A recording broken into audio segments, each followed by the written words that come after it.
नमस्कार. प्रार्थनाच किचनमध्ये पुन्हा एकदा तुमच्या सर्वांचं मनापासून स्वागत आहे. तर पावसाळा आता सुरू झालेला आहे आणि पावसातून भिजून आल्याच्या नंतर सगळ्यांनाच काहीतरी चटपटीत खावेसे वाटते. त्यासाठी आजची ही आपली रेसिपी अगदी कमीत कमी साहित्यात झटपट तयार होणारी आपली ही रेसिपी आहे. चला तर मग आपण आपल्या रेसिपीकडे वळूया. इथे मी एका कढईमध्ये 1 चमचा तेल घेतलेले आहे. तेलामध्ये मी 1 चमचा जिरे घालणार आहे. त्यानंतर मी इथे घालणार आहे 1 छोटी वाटी उकडलेले मक्याचे दाणे, 1 छोटी वाटी बारीक चिरलेली शिमला मिर्च आणि 1 गाजर मी इथे बारीक किसून घातलेला आहे. आता या भाज्या ज्या आहेत त्या मी इथे हाय फ्लेमवरती छान अशा इथे परतून घेणार आहे. याच्या व्यतिरिक्त तुम्हाला कुठल्या भाज्या आवडत असतील तर तुम्ही त्यासुद्धा घालू शकता. त्यानंतर मी इथे घातलेला आहे 1 वाटी रवा, तोही मी इथे छान असा परतून घेणार आहे. ह्या भाज्यांव्यतिरिक्त जर तुम्हाला अजून कोणत्या भाज्या इथे घालायच्या असतील म्हणजेच हिरवे वाटाणेसुद्धा तुम्ही घालू शकता, बीटसुद्धा तुम्ही इथे किसून घालू शकता. माझ्याकडे जे अवेलेबल भाज्या होत्या त्या मी इथे घातलेल्या आहेत. कारण ही जी रेसिपी आहे ती मला इथे चटपटीत तर करायची होतीच पण हेल्दीसुद्धा करायची होती. त्यासाठी मी ह्या भाज्यांचा इथे वापर केलेला आहे. आता या भाज्यांमध्ये आपण मसाले घालणार आहोत. तरी मी इथे घातलेले आहे 1 मोठा चमचा सीझनिंग मिक्स आणि चवीनुसार मीठ आणि बारीक चिरलेली कोथिंबीर. या मसाल्यांव्यतिरिक्त मी इथे काहीही घालणार नाही आहे. फक्त ह्या 2 मसाल्यांमध्येच आपण हा चटपटीत असा नाश्ता तयार करणार आहोत. छान परतून झाल्याच्या नंतर मी इथे गरम पाणी घालणार आहे. जवळजवळ 1 तांब्या पाणी मी इथे घेतलेले आहे. ते ह्या मिश्रणामध्ये मी घालून छान असे इथे मिक्स करून घेणार आहे. मिक्स करताना इथे आपल्याला गुठळी व्हायला द्यायची नाही आहे. त्यासाठी आपल्याला छान असे इथे मिक्स करायचे आहे. हे बघा, मिक्स केल्याच्या नंतर मी इथे 5 मिनिटासाठी झाकण लावून ठेवणार आहे. झाकण काढल्यानंतर आपले हे मिश्रण इथे घट्ट तयार होईल. आता आपल्याला हे मिश्रण इथे थोडे पातळ दिसते आहे. आता आपण ह्याला अजून थोडे घट्ट करणार आहोत. तर हे पहा, आपले मिश्रण इथे घट्ट झालेले आहे.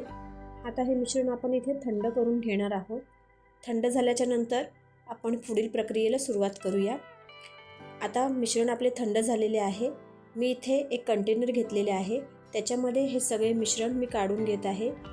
कंटेनरमध्ये मिश्रण ठेवताना कुठेही पोकळी राहणार नाही याची आपल्याला पुरेपूर इथे काळजी घ्यायची आहे.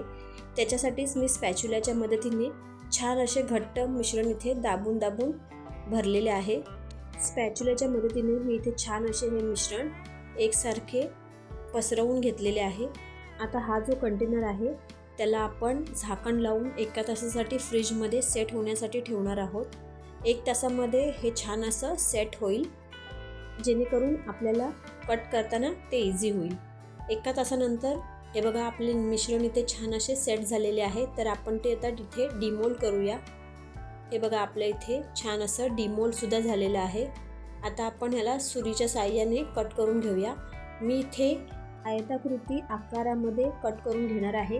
जर तुम्हाला पाहिजे असतील तर तुम्ही चौकोनी आकारामध्ये सुद्धा कट करू शकता किंवा तुम्ही राऊंड शेपमध्ये सुद्धा कट करू शकता. तर हे पहा, आपले छोटे छोटे रोल इथे तयार झालेले आहेत. तुम्हाला मी एक दाखवते. याच्यामध्ये भाज्यासुद्धा आपल्या दिसत आहेत. छान असे आपले रोल हे तयार झालेले आहेत.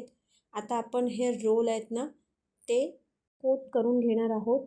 त्यासाठी मी इथे स्लरी तयार करणार आहे.